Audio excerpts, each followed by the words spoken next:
Kubernetes architecture for beginners.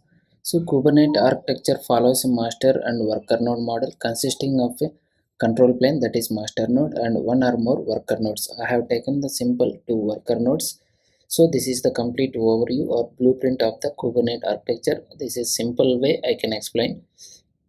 So coming to the master node, so this is the overall why do we need, why does, so coming to one by one, these are the components which will have the Kubernetes API server, a Kube-API server, which is a front end of the Kubernetes control plane, exposing the Kube-API server for the external users to perform the management operations. So it handles all the communication between the cluster and cluster components and external request.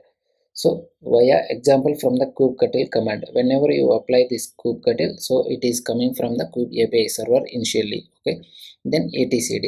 Etcd is a key value store, so that serves as the cluster single source of truth. That means storing all cluster data and configurations. So it will be key value format. It will store whenever you run the kubectl command, so the data will come from the etcd data store.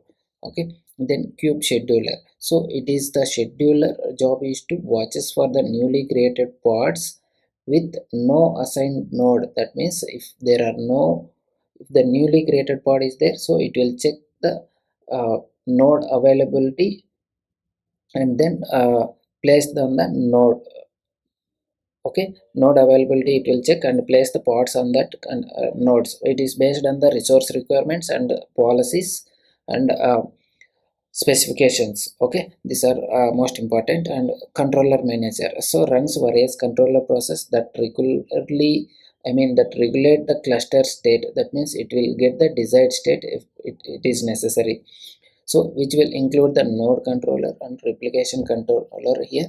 So node controller will say check with the node healthy or not, and replication controller it ensures all the replications are running at all times. Okay, then external one more is the cloud controller manager, that is optional, either aws or azure or gcp.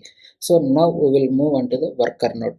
So worker node which will have this is the complete worker node 1 and 2. Okay, so kubelet, kube-proxy and pod is there. So kubelet we can say, so it is an agent in the every worker node which will run and communicate with the kube API server. Whenever the request coming from the kube API server, it will come to the kubelet, then it responds with the requested information. So it ensures that containers described in the pod specifications are running and healthy. Okay, then kube-proxy, it is the maintains the network rules on the nodes. So whenever the request coming from the kubelet and it will redirecting to the, so that means it is the routing mechanism. It will handles the service discovery and load balance for the services.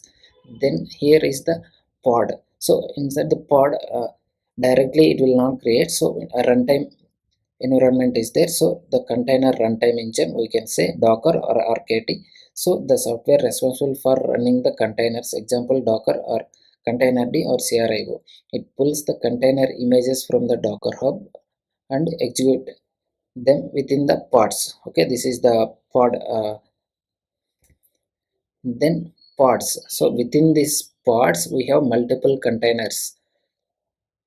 Okay, so pods are the single unit of work or smallest object that you create in the kubernetes. This is the overall architecture about kubernetes. So I hope this is very clear and beginner friendly.